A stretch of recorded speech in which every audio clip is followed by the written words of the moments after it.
Hello, everyone, and welcome. I am so excited to be here. I'm so excited for everyone to be back together, even in this virtual format. We have another fantastic talk prepared for you today, and I really can't wait myself to learn from the incredible Lucy Hall. So, hello, Lucy, how are you? Hi, Lenka. I'm well, thank you. Thank you very much for having me here today to talk to your community. It's definitely our pleasure. And just heads up, hopefully the connection will be stable. We had a little bit of a wobbles getting online on my end. My Wi-Fi is playing out, so fingers crossed everything will work out smoothly and we will, not get disconnected and everything will work out nicely. But if anything happens, obviously, we will keep you informed and we'll reschedule or do anything. But I really hope that, the Wi-Fi gods will be on our side and we'll get to have a good chat. We're planning something around half an hour, 45 minutes to just go through everything that Lucy actually knows and experience about building LinkedIn page communities. But before we dive into the topic, I wanted to say welcome, Lucy, and tell us a little bit more about you and your community and your company and all the other wonderful things that you do. Because not only that you run communities, you organize events, you're winning awards, you're an absolute superwoman. Well, I don't know about that. I think we all work really hard, don't we, to try and make sure we do the best for our communities. But thank you very much for the lovely welcome, Lenka. I love it. So basically, I founded SocialDay and Digital Women. SocialDay I founded about 7 years ago now, and Digital Women 3 years ago. Before that, I worked in social media. I've worked in social media since about 2010, 2011. So quite a long time, like from the beginning. And before that, I worked in media. So I've just always been really excited about kind of giving people digital skills, doing social media marketing for clients and that kind of thing. And I no longer do that anymore. So I work full time on Digital Women and SocialDay, building communities and running the events for people.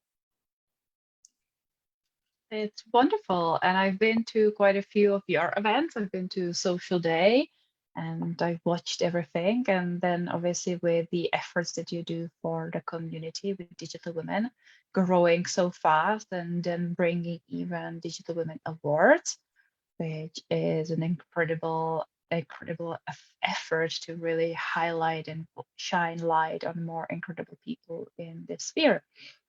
But for me, why I really wanted to have this chat with you today, it's all that you do with your community and obviously where you're maintaining and growing and engaging your community. And what I found so unique about you and your approach is that you really made LinkedIn pages work, which seems to be like such a unicorn move. So tell us a little bit about why have you decided to actually go ahead and try to make LinkedIn pages work? Where lots of marketers, LinkedIn experts will tell you that on LinkedIn, only personal profiles, that pages don't work, they don't get the same reach and stuff like that. So what made you decide to actually give LinkedIn pages a go? Well, I mean, absolutely. I think we'd been able to see from some of the clients that we'd worked with on their LinkedIn pages that growth is possible on LinkedIn, because people do follow the brands and the businesses that they're either connected with or that they want to follow. And it's no different really to when people used to follow Facebook pages and Instagram business pages and that kind of thing. People would love to follow the brands that they like and stuff. But the problem is that throughout the years, I think there's been a lot of marketers who said, no, don't bother with pages. You only need to bother with your personal profile, but it's all about the individual on LinkedIn and that kind of thing. But that's absolutely, true. Building a personal profile on LinkedIn is really, really good and it does really work. And when you're growing your page, you absolutely should leverage that. But growing a page on LinkedIn is slightly different. And honestly, in the last 30 days, we have reached organically 460,000 people or something like that. So they do work. And I'm sure that's much more reach than you're getting on your personal page. And in terms of engagement, our engagement rate's gone up to about 14% engagement, which I think is incredible. And we've gained over 4,000 new followers just this month in the last 30 days alone. And we're constantly seeing those kind of numbers. This time last year, we had 2,000 followers on our LinkedIn page. So that just goes to show you, and now we have 30,000, 30,300 or something this morning. So that's quite quick growth. So LinkedIn pages are good. They do work, and it's possible for everybody to kind of like do the same. But there's a few things that you need to do in order to build it. And it is a little bit of a process. So that's happened over the course of a year. We've been able to add sometimes like 1,000, sometimes 3,000, sometimes 4,000 people a month to, you know, grow the community to that level. And there's other pages that are reaching, who have 100,000 people following them, and they have incredible, insane engagement, who are regularly trending as well. So it's well worth looking at some of those different pages to see what they're doing, and understand why it's working for them. It's fascinating because from the latest reports that I've seen that show, for example, Facebook page reach and engagement, those numbers are ridiculous. Like some of the average Facebook page reach was like 0.04%, which it's so disappointing when you put so much time and effort into something that really gets to say, telling us that, you know, your LinkedIn has such a high engagement rate on something that we are kind of made to believe that doesn't work. So from your experience, what was the thing that really you seen initially to start working? Like what type of content, or how did you start it with getting this kind of engagement and growth on your LinkedIn page? Okay, first of all, I want to dispel the rumor that LinkedIn is a place where you have to change your tone of voice and you have to be like really stuffy. So I even do training with people on this. And some people believe they don't post on the LinkedIn, or they post on it less on the LinkedIn page because they think it's only for like really stuffy people. But actually, the people you're targeting or talking to on Instagram are going to be the same people on LinkedIn. So the content, so we quickly decided actually the content that we're creating for Instagram that people like, let's put it onto LinkedIn. And we found that that content actually performs better on LinkedIn than it does on Instagram, because people aren't used to seeing it. So people are more used to seeing this kind of corporate, you know, very dry sort of content from pages, very, you know, almost boring and like businessy and that kind of thing. And people, it doesn't sound like the page has much of a tone of voice. It doesn't sound very exciting or energizing. And so we thought if we use that fun content and that engaging content and put it onto LinkedIn, potentially, you know, people are going to like that because they're the same people. Why change it up? And then what happened was people did start liking it, and people did start commenting on our posts and following the page and that kind of thing. So I think part of the key is to just keep your tone of voice the same, and don't be over, you know, don't be over corporate with it, and don't try and reinvent the world. Just use the same content that you're using for Instagram that you use on use it on Instagram and on LinkedIn as well, for a start. I mean, that's the first thing anyway. And I love that you really made this point of just, you know, stay the same, like keep your same tone of voice, same approach. Don't change just because LinkedIn is seen as this more corporate place, and obviously lean into the strengths. And I think that is what you and your team are doing so wonderfully, really leaning into what it is that is the core of your values and what is the core of, you know, Digital Women kind of ethos, and the tone of voice and the language. It's very light and playful and authentic and open, yet it's obviously bringing so much value. So in terms of then the content, like what is the topics that you would potentially see, or how do you present the content that you then see working the most? Yeah, so there's three different things that we do. We share that kind of like uplifting, inspirational content, like, you know, you've got this today. Like, we're talking to women who are trying to build a digital career, or they're a freelancer or a founder, you know, ambitious. They want to learn more about digital skills and they want to do well in their job.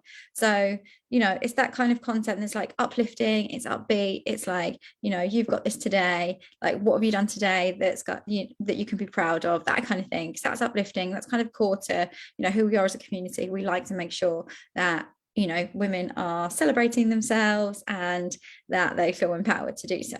The second thing is, if I see trending content or interesting content that's relevant to our community, I share it straight onto the page. And sometimes that content does better than the organic content that we post. So absolutely. And you put a comment above it and say, like, we love this because, you know, it's really good. Same as if you was doing a Twitter retweet or something like that. That now and again, that works absolutely so well.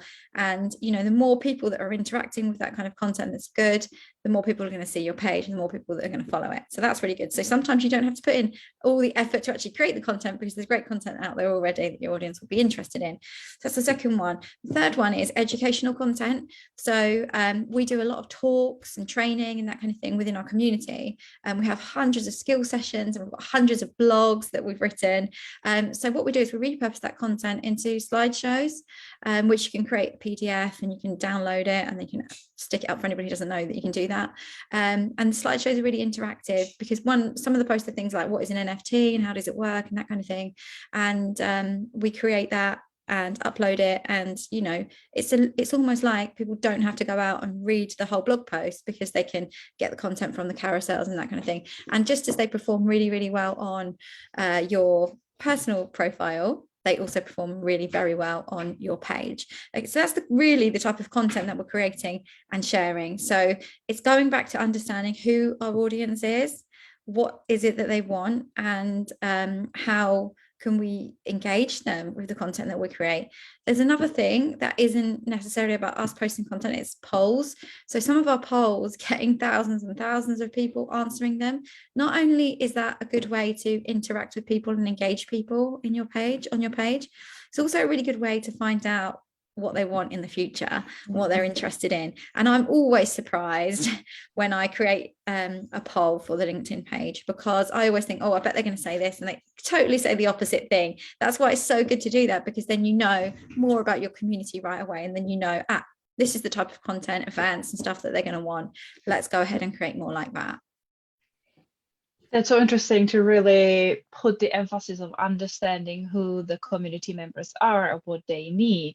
And have you found that it potentially differs to what people say on LinkedIn to what you would get in terms of results in a poll in your Facebook group or on Instagram? Do you see that there is a slightly different, maybe subset of the audience in your community on LinkedIn? Yeah, absolutely. So we've established that we have we have a few different audiences, but we've got two core audiences.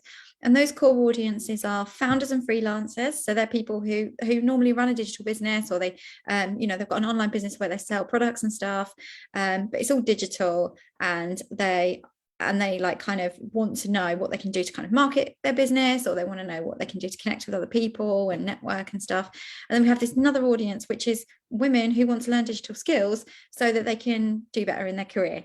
So it's like people looking for new jobs, careers, that kind of thing. So there's two very, you know, separate like types of people, but essentially all women, all ambitious women and that kind of thing, which is the thing that binds them together. And by understanding those two audiences, we're able to create content that either works for both of them or works for them individually. But in this Facebook group, you'll definitely see more people who are running their own business, or they're agency owners, or that kind of thing. And on LinkedIn, you'll definitely see more career people rather than business people. That's what we found on our page.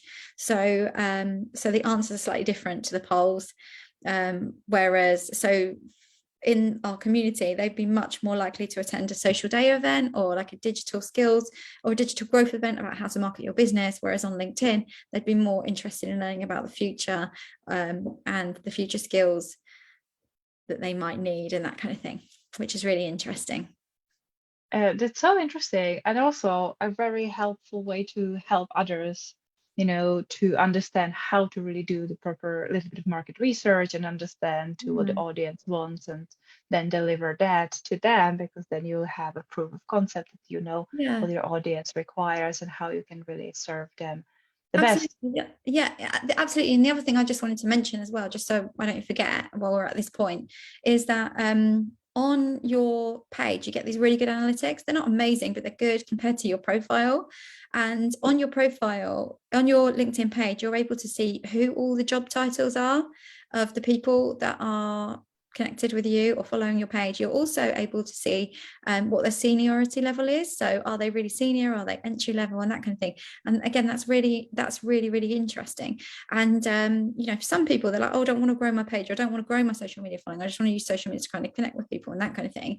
But actually, if you're a community like we are, or you know, you're trying to build some kind of a brand that is new for news or media or something like that, actually really good to have a lot of followers or a lot of people in your community who are interested in the same thing, because then you're able to bring in more sponsorship deals, you're able to bring in more, you know, so that gives you more support for your community and helps you to grow it even further, if that makes sense. So looking at those insights and having, you know, building a following for those reasons is really, really important, I think. And I think it's sometimes it's less appealing if you go to a company and say, oh, you know, will you sponsor a Q&A with me on my profile on LinkedIn, than if, you know, let's do this through Digital Women or SocialDay or something like that. Yeah, I love that. And it kind of touches on the question I have for you, which is, you already mentioned that, you know, Paul's work and the carousel PDF kind of type of post work. Is there something else that, for example, different tools or features that the LinkedIn company page will have compared to the personal profile, or something that you really found that's quite helpful then to reach more people and to get organic growth going even further? Well, look, you can boost posts off your LinkedIn page, and I can honestly say I've never done that. So every single bit of traffic we've had, links, clicks, shares, everything has been organic. So you do not need to rely on those boost posts, but obviously they are available if you are struggling a bit and you want to reach more people.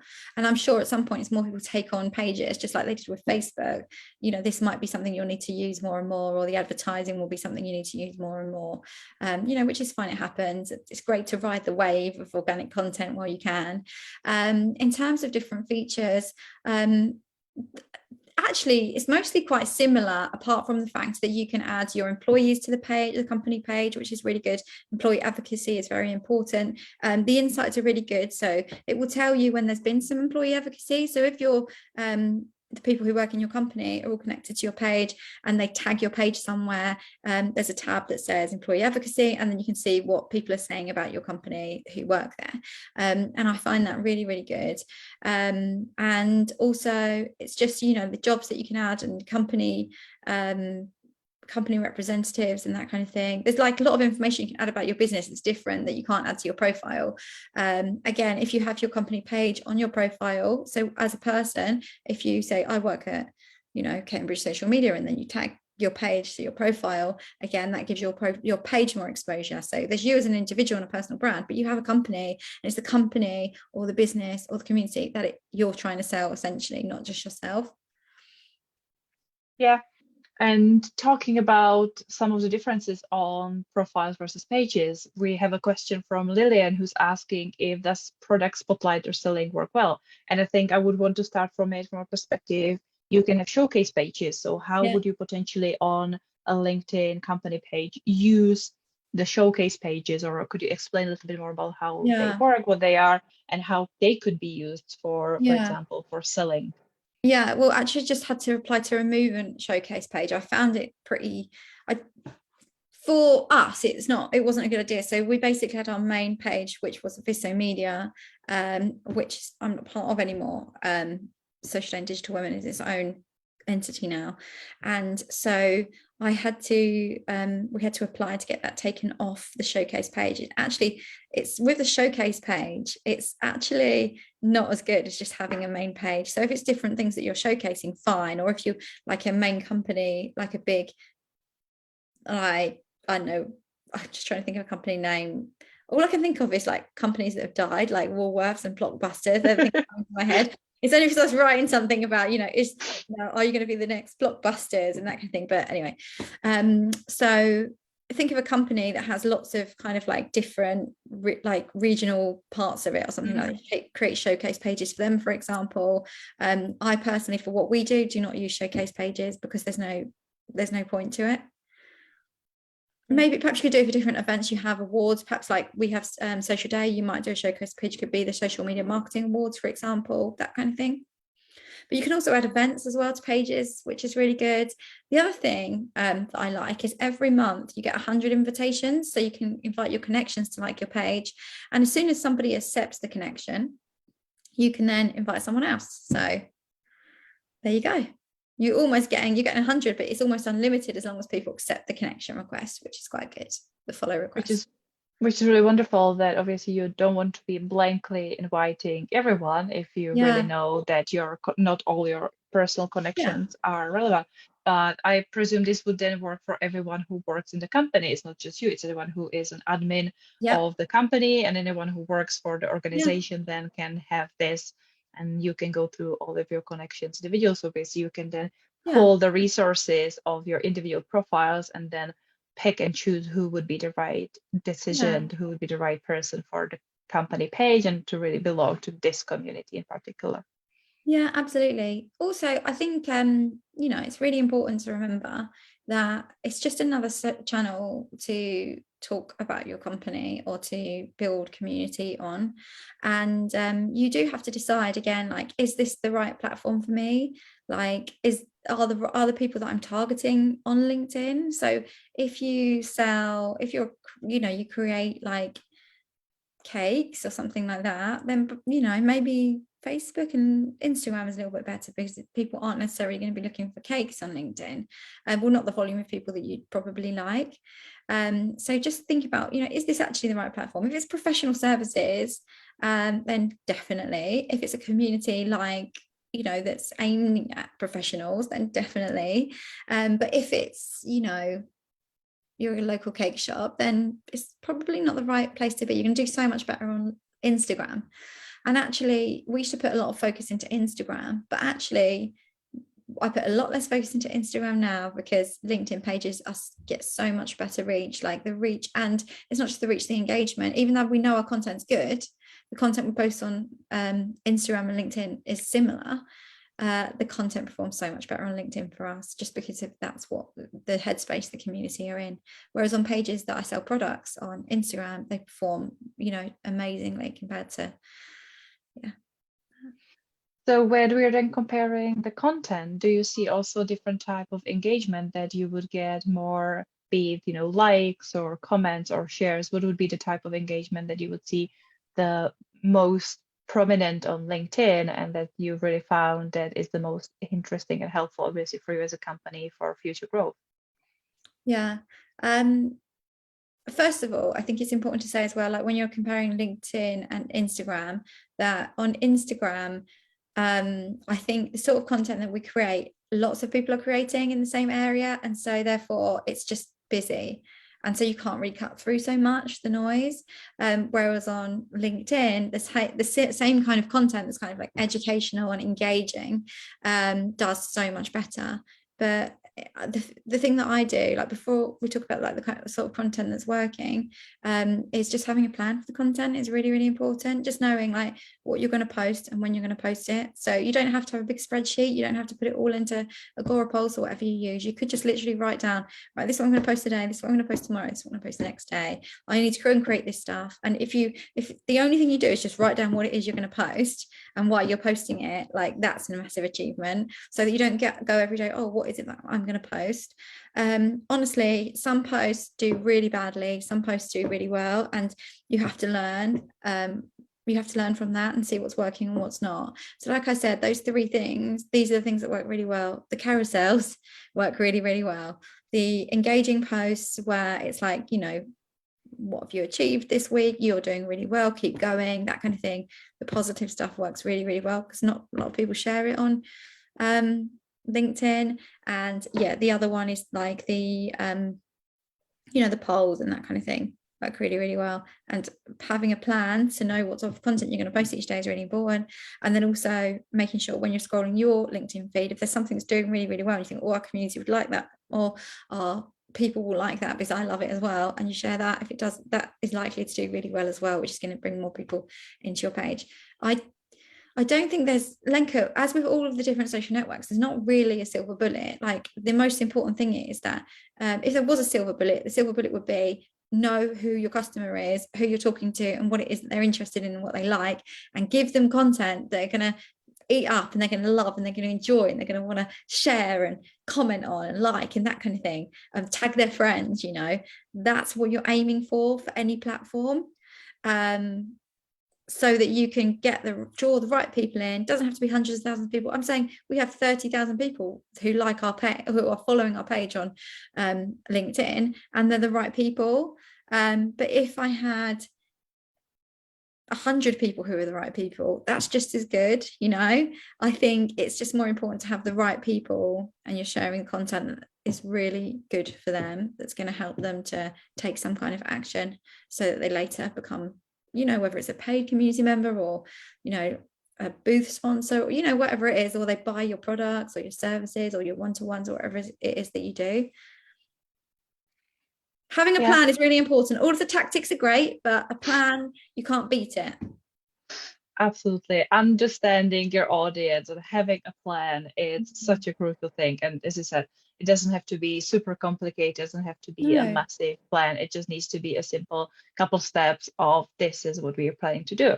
Yeah. I feel like I say that all day long, over and over again on everything I do. Like, the tactics are amazing. You should definitely try all the tactics, but just have a plan. Like, why am I doing this? What am I trying to achieve? Well, like, if at the end of the month, look at all of your statistics and say, actually, you know, I've done what I said I was going to do. It's a great achievement. Everything that's worked, I'm doing more of it. And I sound like a broken record because that I say it all the time, but it's so true. It's like literally the truest thing about marketing is that you are always continually learning and testing and trying things until you hit the sweet spot, and then you just do more of that, and you do more of that, and you plan for the growth that you're having, or that you could have, so that you can make sure that you're doing all the right things and doesn't get out of control. So if it gets out of control, then also you might be in trouble as well if you start suddenly selling millions and millions of things you don't have, for example.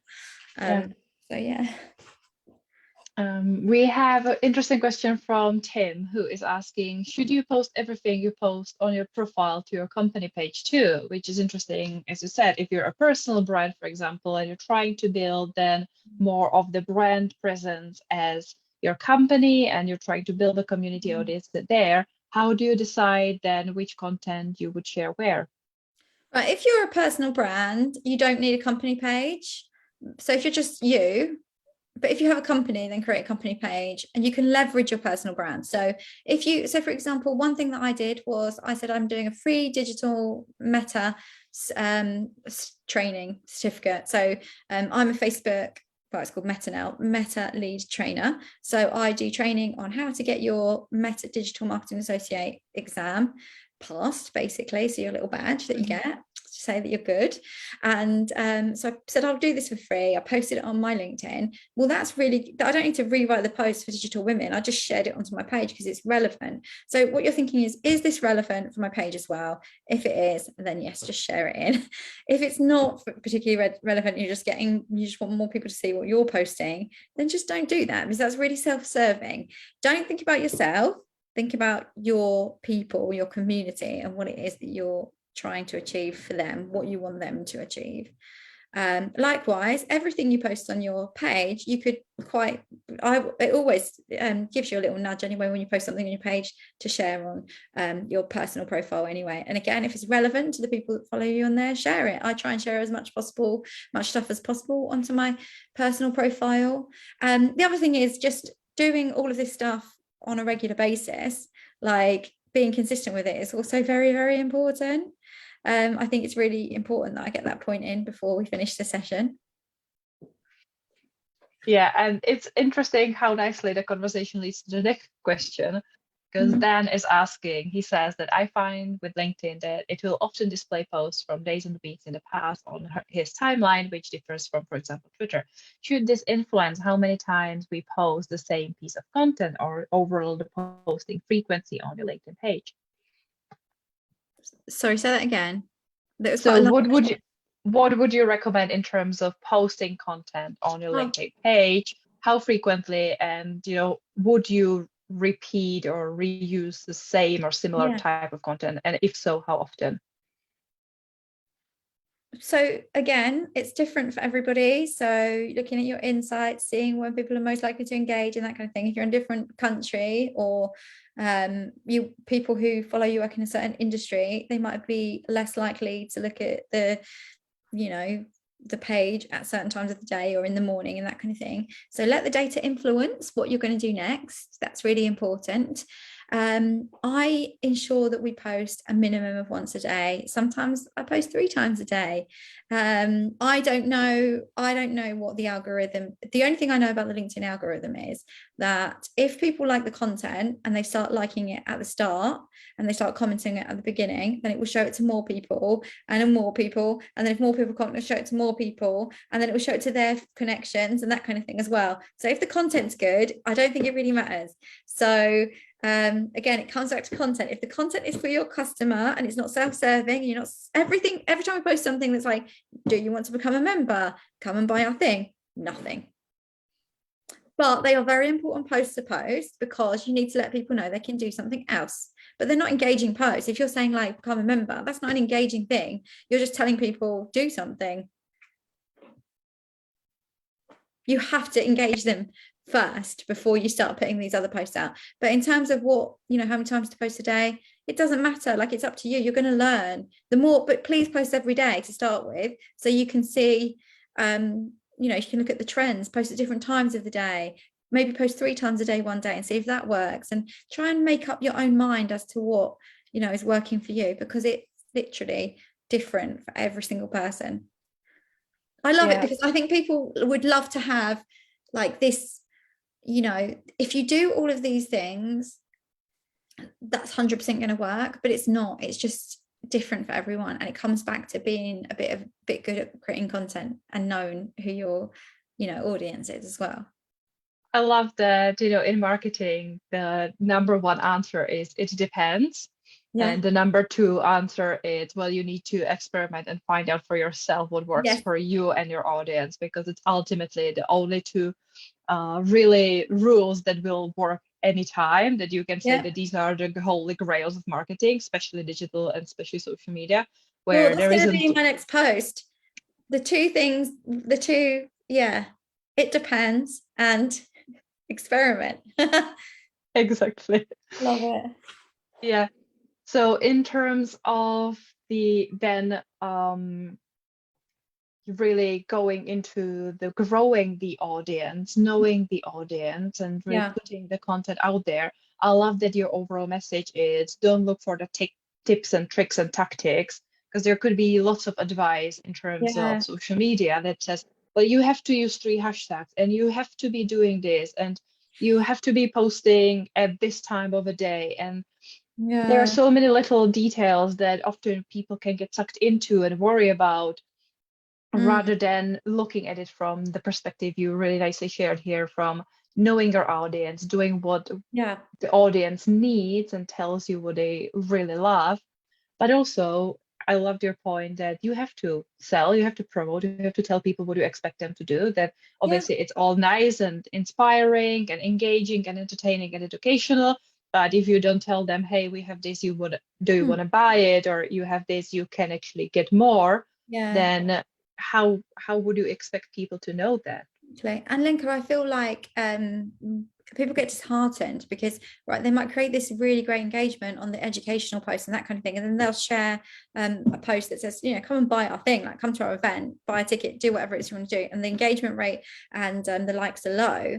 But actually, don't get discouraged by that. It's just because people don't tend to engage with posts that are selling something. But you might sell something. It doesn't mean that you have to have lots of likes and comments for somebody to buy something. I think it's a huge myth to think that just because you've got a big following that you're going to sell loads and loads of products. So a lot of the time, the people who have those big followings don't often sell anything. They don't often tell people, you've got this amazing community, they're behind you, they want to do something, they want to work with you, but you're not telling them how. So you must make sure at least one of the post out of 5 that you're posting a week is saying something about how people can join you or they can download something. Do you know what I mean?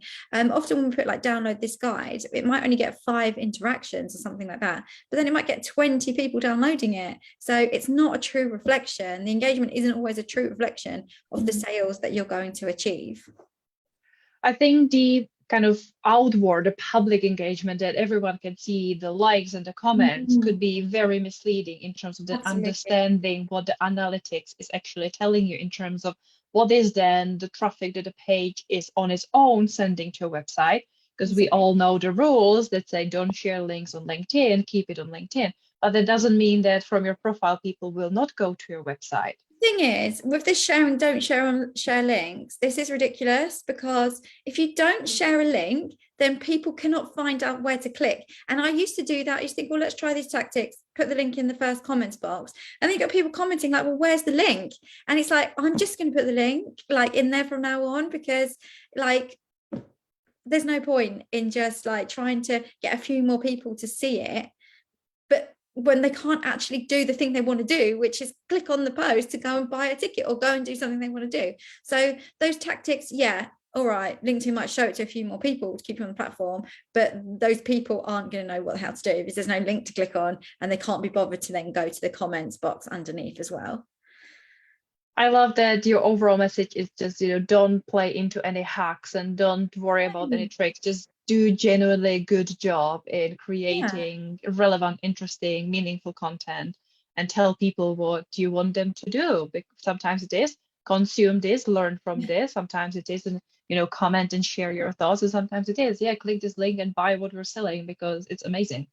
Yeah, exactly. And again, with that whole tactics piece, just when someone goes, oh, make sure you use 3 hashtags and make sure you put a link in the comments, and then you're like, have a think to yourself, right? Now have a word with yourself. Why are you doing that? Oh, because I want to reach more people with my post today. Okay. Why do you want to reach more people with your post today? Because I've got an important message to share. Okay.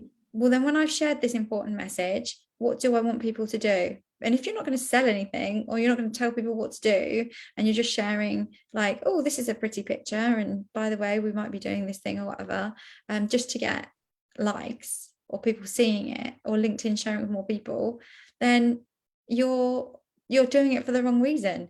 So these shiny tactics to get more people seeing it, what is that going to give you in the long run? Nothing. A few more people seeing a post. Wow. Over time, if you're consistent, many more people. I mean, we've had 460,000 or something like that people reached in the last 30 days with our page. And we've asked people to do things, and we shared other people's content, and we've run polls, and we've tagged people in some of our own posts and that kind of thing. It's lots of different things that you do that are helping you to reach your overall goal, but also with your community member in mind at all times. I'm doing this for them, not for me. Yeah, absolutely love that. I think I know your answer to this question, but I will still ask because it came through the comments on Facebook. And Lillian is asking, do you think it's essential to change the look of the page regularly, like the banner, to keep it fresh, or is having it to be consistent more important? I think it's up to you. I don't think it really matters like how many people, when you see the post in your LinkedIn feed, you don't actually see the banner of the page. So do you know what I mean? That every time someone looks at your page, they're not seeing the page, they're just looking at the post. So focus more on the post and the content that you're creating. It doesn't have to be heavily branded. We know that heavily branded content doesn't always do that well anyway, because people are like, meh, you're selling me something. So try and keep the content, like, I hate the word, but authentic and as like realistic as possible. And in terms of that branding at the top, I think I've had the same one on for 2 years, so I probably need to change it myself. So it actually makes no difference whatsoever. And I just keep thinking, actually, it's a perfect picture because it's like all the women standing along, like as part of a community. It says, our mission, which is to empower women through digital skills. Why change it? But if you have new things that you want to share and promote, then go for it. If it's the first thing they see, it's the first impression, and you're changing that regularly, then go. So again, then can you know what my answer was going to be? It depends. It depends, but ultimately it comes down to quality content. Yes, exactly. There you go. So I also know that you are the content queen because you not only have all the training and everything, but you also for lots of years now have been creating a social media planner. So Mhm. for to wrap up the session, do you have any kind of top tips on overall content planning that could help people with their LinkedIn? Oh, yes, I do. Oh, but I don't have a planner right now that I can show you, but so I have created a social media planner, but you can create your own one, or you can get mine. That's fine. My socialmediaplanner.co.uk. I don't normally do that link. I'm so sorry. I feel really bad about that now. That's why I asked you. But essentially you can just get a spreadsheet or a piece of paper that says like the date and the time that you're going to post a piece of content, the theme of it. So it could be, is this educational, is this is this educational, is this engaging, is this entertaining? Like, think about the different promotional, think about the different types of content that you're going to create, and then you'll just put down like what is the content going to be, what is it going to say, and what do I want it to achieve, and what links am I going to use, if any, and then just write in those little columns what it is that you're going to do, and then go and create the content. It's really that simple. At the end of it, you might have a little bit that says reach, analytics, that kind of thing, so you can write down what it achieved, if it made any sales, that kind of thing. Normally one social media post isn't one that makes loads of sales. It's normally a campaign that you create that ends up actually getting you the sales over time, but having this little plan is really, really good, and then you can go off and create your content however you want. It just means you know what you're posting each day and why you're posting it, and theming it's really important as well, because if it's a promotional post, I color coordinate them as well, color coordinate them. So with promo, I make it red. So if you're doing like loads of posts that are red on your spreadsheet, it's all red, you're like, right, I'm doing too much of this. So you just want to balance it out a little bit. And don't put too many, because if you put lots and lots of promotional posts on, we know they get less interaction. They're important. We know they get less interaction, but if you keep doing posts that are getting low interaction, that's probably going to get the rest of your posts pushed down lower as well. So really try and mix it up as much as possible in terms of theming and that kind of thing. It is literally as simple as, this is what I'm going to post. This is the time, this is the day, this is what it's going to be. Is it going to be a video? Is it going to be a link? Is it going to be an image? Is it going to be a GIF? That kind of thing. And what do I want to achieve from this post is very, very important as well. I love that. And one last question, I'll promise.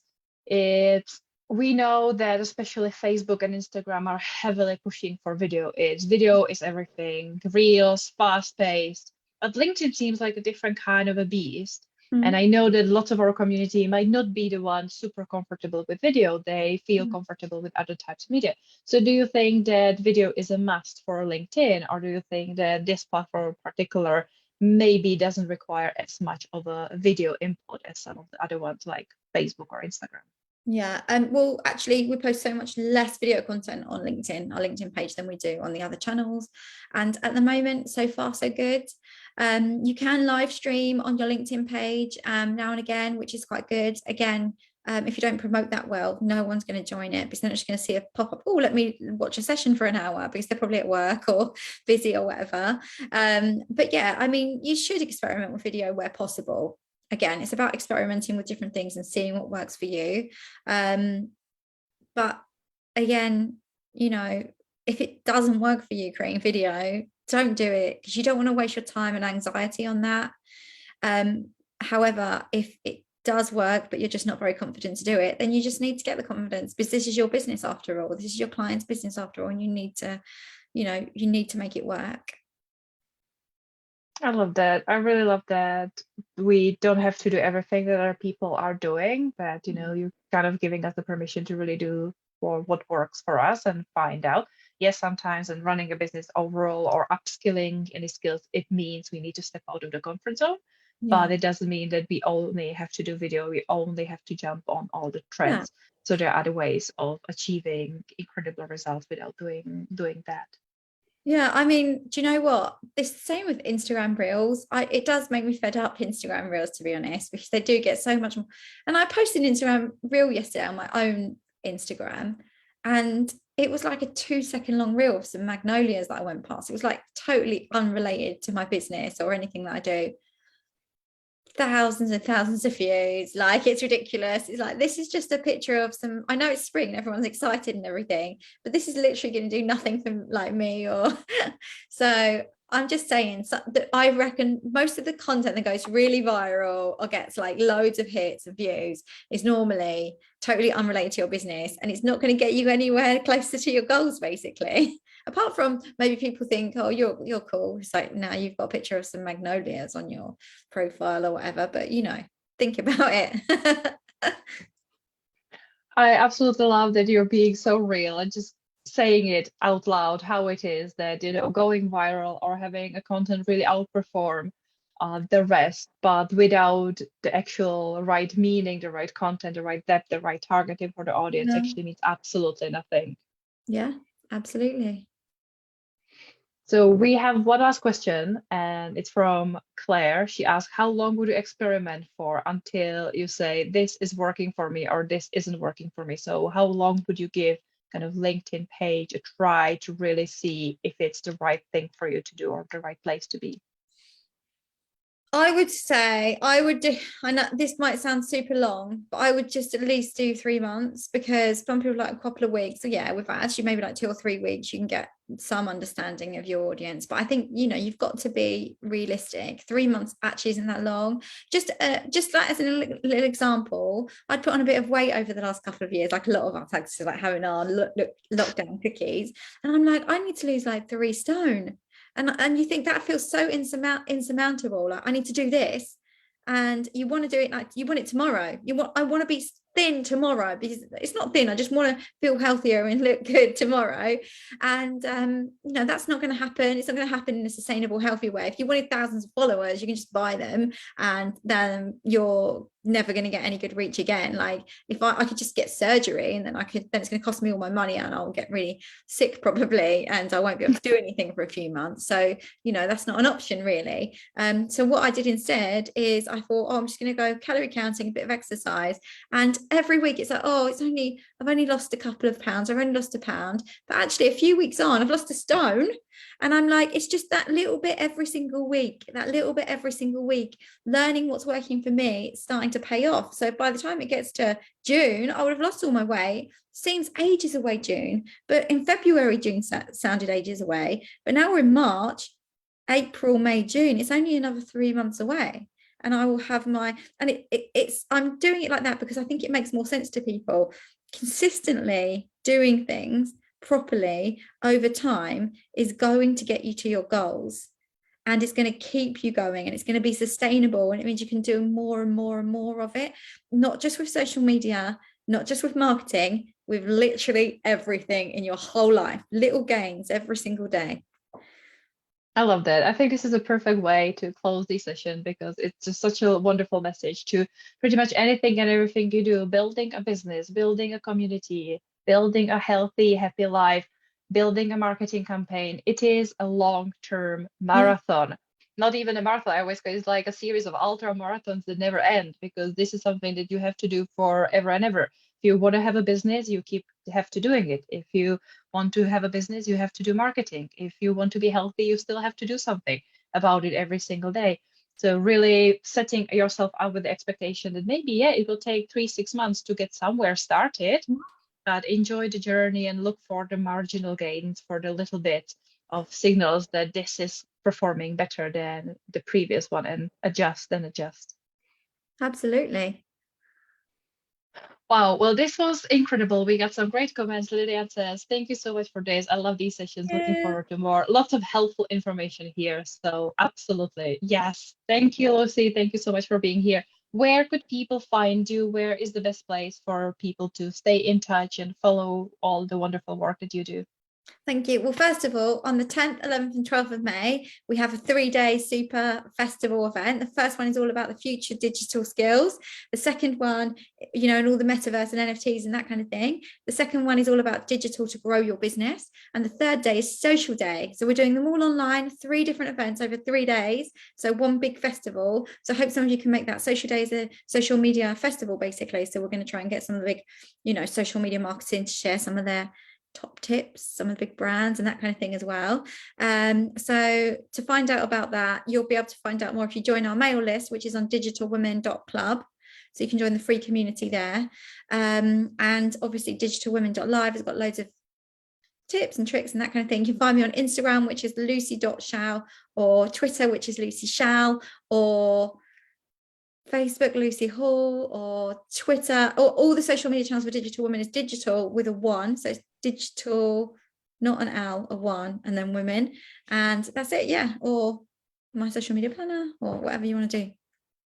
Yeah, I shared all the links that I could quickly grab in the comments on Facebook so people can find you. And I'm sure once they find you in one place, they will find you in other places, whichever is relevant. And if people definitely are not following Digital Women on LinkedIn, go ahead and follow. I forgot that one, didn't I? LinkedIn. Exactly. Just let's not forget the one that why we're here, but I've added the other ones as well. Yeah. Thank you so much, Lenka, for having me today. It was great to chat with you. I'm going to go and get a jacket potato now. Go ahead, enjoy your lunch. Thank you so much for being here. Thank you everyone for watching, and yeah, take care. Have a lovely rest of the week, everyone. Bye. Thank you. Take care. Bye. Thank